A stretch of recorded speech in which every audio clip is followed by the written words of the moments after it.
26일 방송된 KBS ETV 주말 드라마 진짜가 나타났다에서는 딸기의 제사에 간 오연두가 오하늘을 김준하가 아닌 공태경의 딸로 키우겠다고 선언하는 장면이 그려졌습니다. 이날 공태경은 모두가 모인 자리에서 자신을 파양해달라고 말했습니다. 공태경은 자신을 파양해주지 않으면 직접 파양 절차를 밟겠다고 말했습니다. 공태경은 파양하겠다. 제가 김 대표와 얽히면 저하고 연두 씨뿐만 아니라 가족들도 불편해진다. 나의 결정을 받아들여 달라며 김 대표는 아버지 조카다. 김 대표가 혈연 관계인 것은 부정할 수 없다. 저도 최대한 감정을 섞지 않고 내린 결정이다. 법적인 관계만 정리할 뿐이다. 라고 설명했습니다. 이어 충분히 생각하고 결정한 것이다. 아버지가 파양 절차를 진행해주지 않으면 제가 진행하겠다고 말한 뒤 자리를 떠났습니다. 가족들은 모두 공태경의 파양을 반대하며 은금실에게 김준하를 따로 만나라 말했지만 은금실은 거부했습니다. 이인옥은 아들 공태경을 잃을 위기라 은금실의 딸이자 김준하 모친 제사를 돕지 않겠다고 반발했습니다. 은금실은 김준하에게 가족들의 비난이 쏟아지자 화를 내며 자리를 박차고 나섰습니다. 김준하는 무리를 일으켜 죄송하다 라며 공태경에게 사과했고 공태경은 그게 김준하 씨 잘못은 아니다 라고 팽팽한 기싸움을 벌였습니다. 김준하는 공태경의 파양 선언에 가족들 앞에서는 미안하다고 사과했지만 뒤로는 반색했습니다. 김준하는 공태경이 파양 조건이 안 된다며 비아냥거렸고 만약 파양이 된다면 자신이 이 집안 손자가 되는 일이니 고맙다고 반응했습니다. 공태경이 집을 나서자 김준하는 오연두에게 전화를 걸었습니다. 김준하는 내 남편이 오늘 이 집 식구들에게 대형 폭탄을 터뜨렸다 라며 파양 선언한 사실을 전했습니다.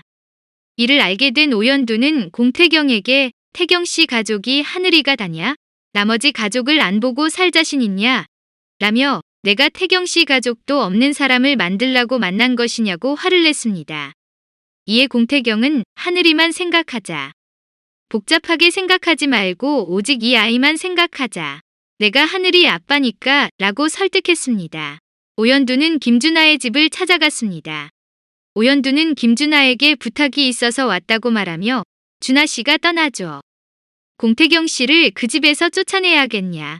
가족을 찢어놔야 속이 시원하냐 라고 말했습니다. 김준하는 할머니가 가족들 앞에서 날 인정해 주셨다. 내가 핏줄이다. 하늘이도 내 핏줄이다. 나가려면 그 자식이 나가는 게 맞다 라고 말했고 오연두는 하늘이는 원할 때마다 보여주겠다. 우리 때문에 가족들 힘들게 하지 말자 라고 손까지 빌며 부탁했습니다. 파양을 반대하는 오연두는 공태경과 말다툼을 하고 친정으로 갔습니다. 장세진은 부친 장호가 집으로 돌아오자 짐을 싸서 나갔습니다. 김준하의 집에 찾아간 장세진은 이어 김준하를 찾아온 공태경과 오연두의 말다툼을 숨어서 모두 목격했습니다. 막상 공태경이 괴로워하는 모습에 장세진은 그다지 즐거워하지 않았습니다. 강대상은 선우이에게 아들 홍준이 대화를 엿듣고 사기 사건을 알았다고 전했고 선우이는 그동안 아들이 자신에게 싸늘했던 이유를 알게 됐습니다. 홍준은 염수정에게 전화를 걸어 아줌마가 엄마였으면 좋겠다. 우리 엄마 내 병원비 버느라 불쌍하다며 눈물 흘렸고 염수정은 홍준이 안타까워 어쩔 줄 몰랐습니다. 남편 공천명이 홍준이를 도울 방법을 찾겠다고 약속했습니다. 한편 오동욱은 딸 수겸에게 친모가 죽었다고 거짓말한 일을 사과했습니다.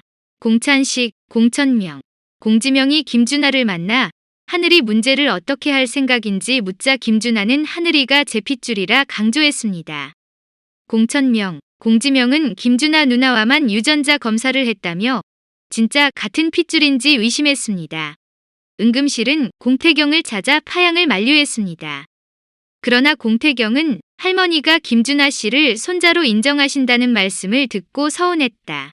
전 오래 걸렸잖아요. 어떻게 할머니가 그러실 수 있냐고 투정을 부리고 싶었다. 라며 그런데 몇십 년 만에 찾은 손자를 어떻게 모른 척하냐. 게다가 갓난아기 때 잃어버린 핏줄인 딸기 고모한테 못해준 것을 김준하 씨에게 해주고 싶잖아요. 제 눈치 보지 마시고 김준하 씨에게 잘해주세요. 그러셔도 돼요. 라고 속내를 밝혔습니다. 은금실은 뭐라고 할 말이 없다며 울먹였고 공태경은 제가 이기적이다. 제 행복을 놓치고 싶지 않아서 그렇다. 못된 놈이라고 생각하고 저를 그만 놔주세요. 라며 미소를 지었습니다. 이인옥은 제사 준비를 하지 않고 며느리 오연두를 찾아갔고 은금실이 전화를 걸자 태경이는 부르셨냐. 태경이가 못 가는 자리면 저도 못 간다. 김 대표도 안 보고 싶다. 제사 마치면 들어가겠다고 말했습니다. 오연두가 그 대화를 듣고 은금실이 제 전화는 안 받으면서 김준하를 제사에 부른 사실을 알았습니다. 한편 오동욱은 송송이와 딸 오수겸에 대한 대화를 나누다가 공유명에게 들켰습니다. 공유명은 눈물 흘리는 송송이를 달래는 오동욱을 보고 뭐 하는 거냐고 물으며 의심을 드러냈는데요. 조만간 오수겸의 친엄마가 송송이라는 사실이 드러나게 될 것 같습니다. 이후 김준하 어머니의 제사일이 다가왔습니다. 김준하는 누나 에카에게 엄마의 제사 소식을 알리지 않았습니다. 아무래도 뭔가 수상한데요. 김준하는 에카 수녀가 전화할 때마다 받지 않는 모습을 보입니다. 그런 가운데 오연두는 제사를 피해 자신의 집에 온 이인옥과 함께 할 말이 있다며 은금실을 만나러 갔습니다. 김준하는 은금실과 함께 제사를 준비하며 온정을 나눴습니다. 그때 김준하는 장세진의 전화를 받고 급하게 밖으로 나섰고 장세진에게 유전자 검사에 필요한 칫솔들을 건넸습니다. 유전자 검사 결과에 따라 운명이 갈림에도 불구하고 음흉한 장세진에게 검사를 맡기는 장면이 위화했는데요. 공태경이 괴로워하는 모습을 목격한 장세진은 막상 공태경이 불행해지니 생각보다 기분이 별로라며 씁쓸해했는데요. 아무래도 장세진이 이 기회를 지나치지 않고 공태경을 위해 칫솔을 바꿔치기 했을 수도 있어 보입니다.